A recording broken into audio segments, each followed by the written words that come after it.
الحمد لله رب العالمين والصلاة والسلام على سيد المرسلين وخاتم النبيين وعلى آله وأصحابه أجمعين. ما بعد فأعوذ بالله من الشيطان الرجيم. بسم الله الرحمن الرحيم. وَإِذَا سَأَلَكَ عِبَادِي عَنِّي فَإِنِّي قَرِيبٌ أُجِيبُ دَعْوَةَ الدَّاعِ إِذَا دَعَانِ فَلْيَسْتَجِيبُوا لِي وَلْيُؤْمِنُوا بِي لَعَلَّهُمْ يَرْشُدُونَ. صدق اللہ مولانا العظیم. محترم بزرگوں، محترم بھائیوں، محترم بہنوں، عزیز بچوں، اللہ کا احسان اور کرم ہے. رمضان کا مہینہ اس نے ہمیں عطا فرمایا، جس کا آخری عشرہ بھی اب اپنے اختتام کو پہنچ رہا ہے. یہ عذاب دوزخ سے مکمل نجات کا عشرہ، اور اس کی خصوصی دعا ہے اللہم اجرنی من النار. اللہ مجھے عذاب دوزخ سے نجات عطا فرما.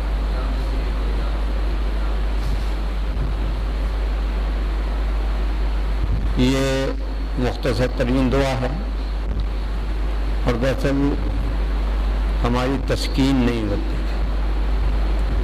جب تک کہ ہم حدیث کی دعاؤں کے ساتھ کچھ اضافے نہ کر دیں. مثلا اذان کی دعا ہے، وہ ہے جو اس کا اختتامی حصہ ہے، وہ کسی حدیث کی کتاب میں نہیں، وہ ہم نے اضافہ کر لیا. للذی وعدتہ وارزقنا شفاعتہ، سارا حصہ اضافی ہے. انک لا تخلف المیعاد، یہ سارا اضافی حصہ ہے. تو جس طرح حدیث کی دعائیں دعائیں معصورہ کہلاتی ہیں، اور قرآن کی دعائیں جو ہیں وہ وہی، آپ کو جو کچھ مانگنا ہے وہ اضافی مانگیں. یہ صرف اتنا ہی جملہ ہے، اللہم اجرنی من النار، اللہم اجرنی من النار، اللہ مجھے عذاب دوزخ سے نجات دے.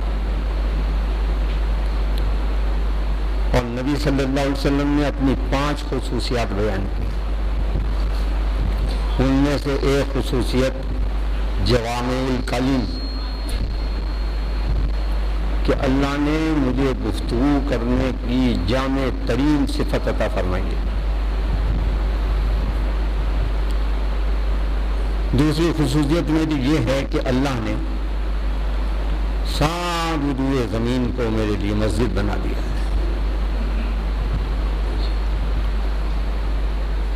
یہ بھی میری صفت ہے کہ اللہ نے ساری روئے زمین کو میرے لیے پاکیزگی حاصل کرنے کا ذریعہ بنا دیا ہے. پانی نہ ملے تو تیمم کر لو، اور کوئی شرط نہیں ہے کہ مسجد ہو تو نماز پڑھو. جہاں نماز کا وقت ہو جائے اللہ اکبر کہو اور سجدہ ریز ہو جاؤ. کسی دوسرے مذہب کی عبادت اس کی عبادت گاہ کے باہر نہیں ہوتی، چاہے وہ گرجا جائے، چاہے وہ کنیسہ جائے، مندر جائے، گردوارہ جائے، پر جائے گا وہ اپنے مذہبی عبادت گاہ میں، وہاں جائے گا تو اس کی عبادت ہوگی. یعنی وہ محتاج ہے ایک محدود عمارت کا. حضور کی خصوصیت کی بنیاد پر ہم کسی عمارت کے محتاج نہیں. مسجد نشان ہے ہمارا، اور ہر مسجد جو ہے وہ دراصل کعبے کی بیٹی ہے. اصل مسجد صرف وہ ہے، مسجد حرام. یہ تو درمیان میں کچھ بات آ گئی تو میں نے کہا یہ میں عرض کرتا چلوں. آپ کی تیسری اور چوتھی صفت یہ ہے کہ آپ نے میرا فرمایا کہ میرے نام کا رعب طاری ہو جاتا ہے 500 میل کے فاصلے تک. اور تاریخ اس کی گواہ. تبوک کا غزوہ معروف ترین جہاد شمار ہوتا ہے. جتنی بڑی تعداد نبی صلی اللہ علیہ وسلم کے ساتھ مجاہدین کی تبوک میں تھی، اتنی بڑی تعداد سرکار کے ساتھ کسی غزوے میں نہیں گئی. 313 سے شروع ہوئے بدر، اور بڑی سے بڑی تعداد غزوہ حنین میں تھی 10,000، جس کا ذکر خود قرآن نے کیا کہ جب 10,000 تعداد تھی تو کچھ لوگوں کے دلوں میں یہ بات آئی اور انہوں نے کہا کہ ہمیں تو اس وقت کوئی نہیں ہرا سکا جب ہم 313 تھے، اب تو ہم 10,000 ہیں، اب ہمیں کون ہرائے گا. اللہ نے کہا تم اس تکبر نفس میں مبتلا ہو گئے. 313 کی صورت میں تو اللہ نے تمہیں غالب کر دیا، فتح یاب کر دیا کہ ٹرینڈ فوج کے 70 سپاہی تم نے مار دیے، سپہ سالار مار دیے، 70 گرفتار کر دیے، اور 10,000 لے کے حنین گئے.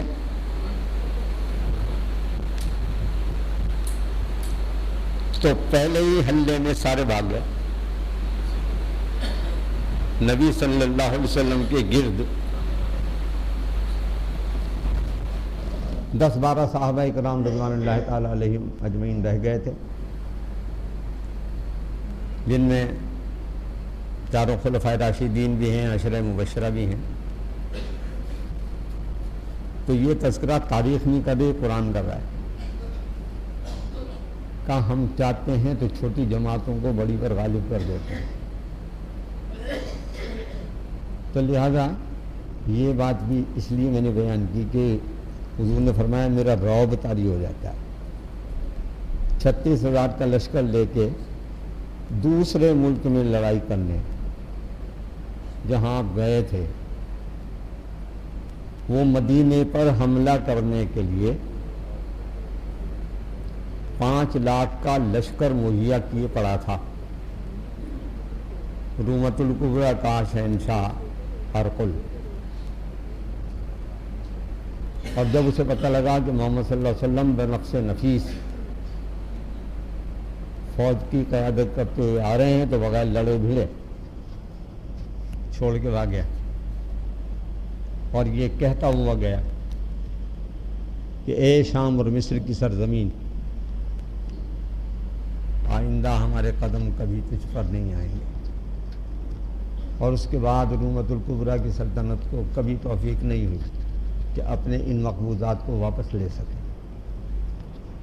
تو یہ نبی صلی اللہ علیہ وسلم کی 5 خصوصیات ہیں جو آپ نے خود ارشاد فرمائی. لہذا جو دعائیں آپ نے سکھائی ہیں ان میں اضافہ نہ کیا جائے، بس وہ اتنی. یا مجیرو یا مجیرو یا مجیر والی دعا جو ہے وہ عشرہ آخرہ کی دعا نہیں ہے. وہ دعا جو ہے وہ تراویح کی 4 رکعتوں کے بعد کی دعا کا حصہ ہے. یہاں پر مختصر دعا، اور حضور کی دعاؤں کی تاثیر اور خاصیت بھی یہ ہے کہ وہ بہت مختصر ہیں، ایک ایک جملے کی دعا ہے. ہم کسی سے پوچھنے جاتے ہیں کہ وہ مصیبت میں مبتلا ہیں تو ہمیں کوئی ذکر بتا دیں، کوئی وظیفہ بتا دیں. ایک صاحب نے میرے بیٹھے ہوئے ایک صاحب کو وظیفہ بتایا کہ صبح فجر کی نماز سے پہلے، سنتوں کے بعد 3 دفعہ سورہ کہف پڑھو اور 5 دفعہ سورہ یاسین پڑھو اور 2 دفعہ سورہ بنی اسرائیل پڑھو. تو میں اپنی جگہ سوچتا رہا کہ اگر حافظ بھی اسے پڑھے گا تو صبح کی نماز نکل جائے گی، اور ناظر خواہ پڑھے گا تو ظہر تک پڑھے گا. اب آپ دیکھیں حضور اکرم صلی اللہ علیہ وسلم سے کوئی پوچھتا ہے، وظیفے کی بات ہو رہی، کوئی وظیفہ جو حضور نے بتایا اس کی بڑی سے بڑی تعداد جو ہے وہ 100 ہے۔ حضرت سیدہ فاطمہ رضی اللہ تعالیٰ عنہ کو